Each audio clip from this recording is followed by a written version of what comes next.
odojak 1,5 kg, rebra i leđa.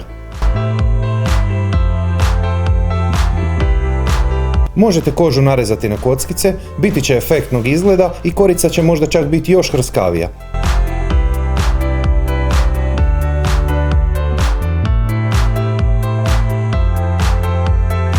Međutim, biti će vam puno jednostavnije probušiti je posvuda oštrim nožem.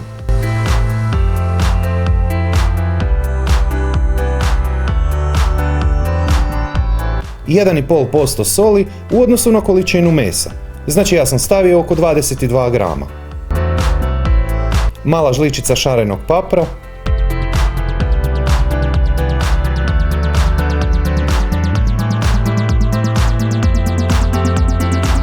Opcija ako imate grančica ružmarina.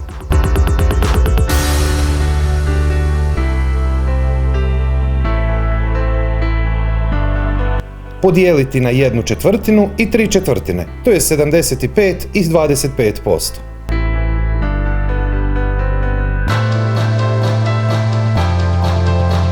Manju količinu slane mješavine utrljati u kožicu.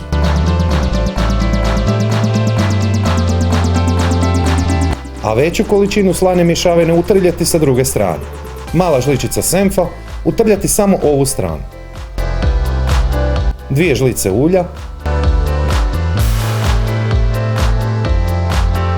Pokriti alufolijom i spremiti u hladnjak najmanje 4 sata ili najbolje kao i ja preko noći. Nakon proteka vremena meso okrenuti i ostaviti na sobnoj temperaturi oko 15 do 20 minuta da ne stavljate peći hladno meso. 1 kg krumpira, ja sam koristio mladi krumpir, barem je tako pisalo na polici u trgovini. Zato ga nisam gulio, već dobro oprao. Međutim, na isti način možete pripremiti i bilo koji krumpir s kojim raspolažete. 1 mala žličica soli ili mješavine začina.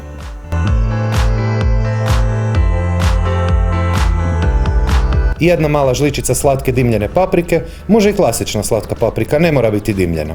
Pola male žličice češnjaka granula ili u prahu. Pola male žličice džumbira u prahu, opcija naravno ako imate. Papar. Opcija ako imate grančice ružmarina. Također ako imate malo timijana ili majčine dušice. Malo ulja. Ostaviti 10 minuta na sobnoj temperaturi. Odozgora možete dodati malo ulja ili veliku žlicu masti.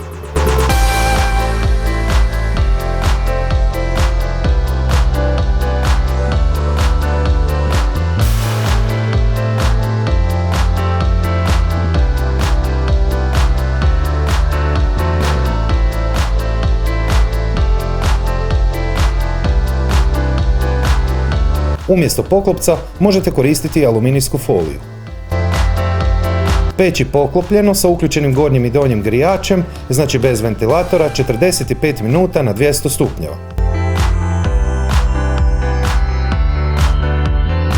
Okrenuti krumpire i vratiti meso.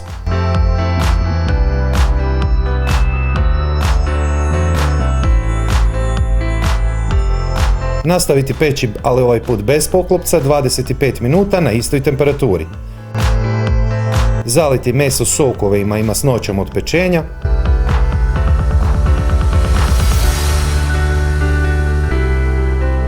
Okrenuti krumpire.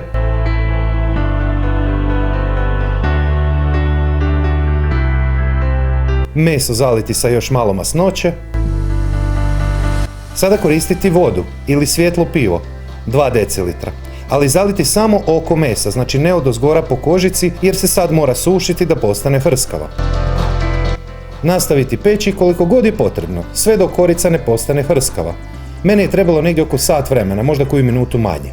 Krumpiri će biti baš puni okusa, mi kažemo medeni krumpiri, upravo zbog tako duge termičke obrade. Neće se raspasti, budite bez brige, samo ih pažljivo okrećite.